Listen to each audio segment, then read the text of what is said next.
Honestly, this was probably the best conclusion you can get for a season like this. And it felt like a big conclusion in terms of Knuckleduster stuff because his daughter is obviously back with him, is in a safer place, is recovering from the shit the bee thing did to her.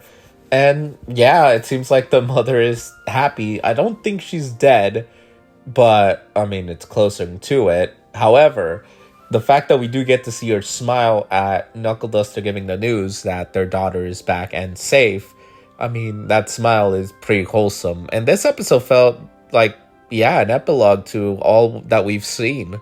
With a lot of it coming from Pop Step having like bigger fans and more attention drawn towards her in a more positive light. Koichi kinda now has to figure out how to handle things on his own.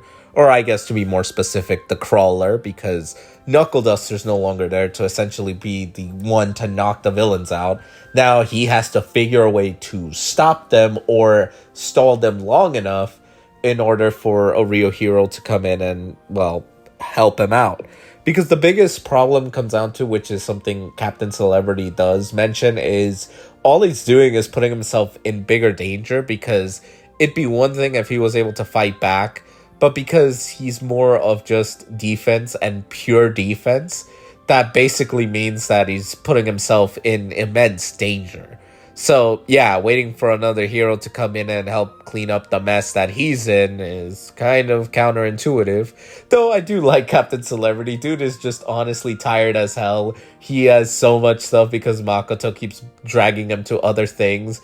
And he wants to hide out in Koichi's place. And obviously that fails because Makoto and Koichi are friends. And just like, dude quite literally was telling Koichi, shh, I'm not here, I'm not here. And freaking Koichi had to completely blow his cover. He tries to hide where, like, Pop Step is, like, changing. Obviously, he gets kicked for that. Like, dude is not even trying to do anything. It's just, he just doesn't want to do any more stuff. I love that he just wants to take a break. He's just tired as hell. And, I mean, we do get back to him later on, because obviously it does go back to the Koichi's trying to do something for society, other than just standing around and being helpless. And Captain Celebrity sees the whole thing as, well, you're still a civilian, you're not an actual hero, so you putting yourself in danger is a problem, which makes sense. They both have actual points.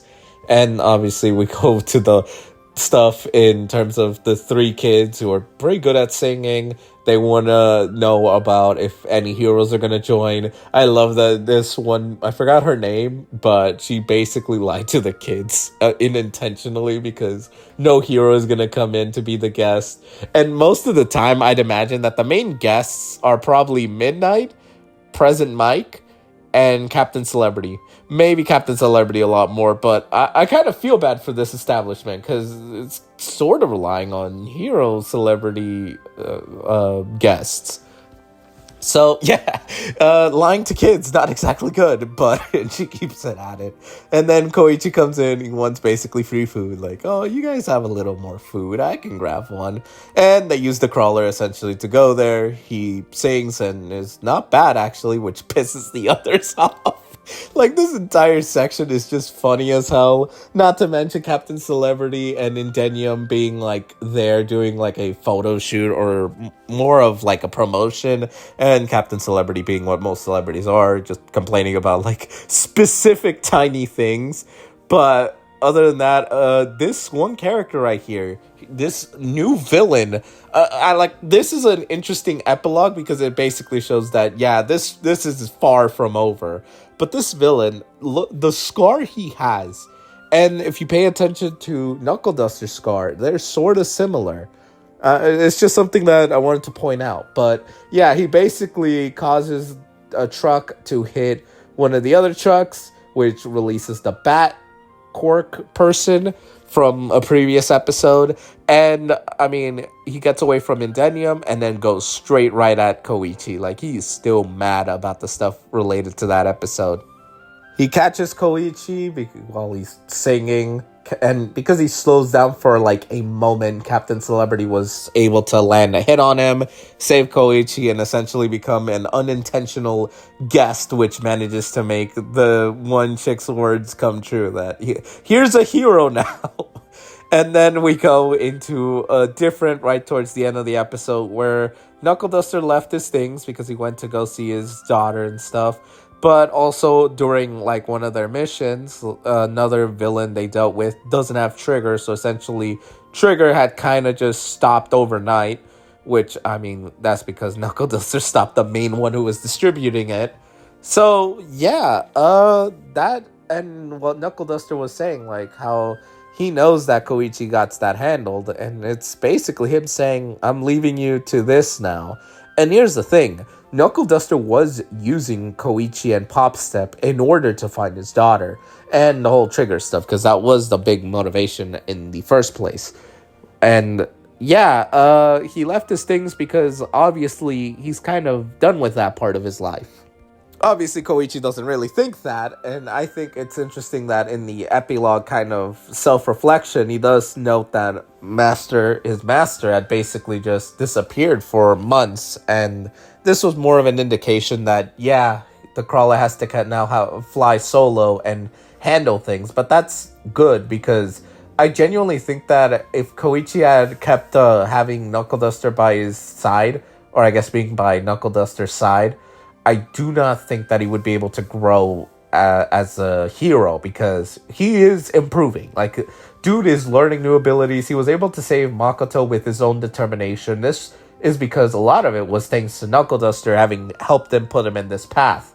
But now that he's gone, it basically forces Koichi to figure out something for himself. So I'm looking forward to next season, because you know they're making another season. I'm looking forward to the next season where we get to see that build up a little more. And I'm kind of expecting Captain Celebrity to play a big role, because dude is actually feeling like he's going to be a replacement to Knuckleduster, but we'll have to wait and see. But yeah, I love that Popstep puts like a board of some sort, just to have like fan mail and stuff, and then Koichi just starts doing whatever the hell he wants. That's super funny. And I also find it pretty wholesome that he kind of just cleans Knuckleduster's like knuckle things, and it just kind of shows dude is genuinely a good guy. And yeah, honestly, this was probably one of the best conclusions to this season I can really think of. And I mean, episode it's pretty like normal-esque episode, 9 out of 10, but I definitely do think that this helps wrap up what is essentially a part of the story, because I don't think Knuckleduster's out yet.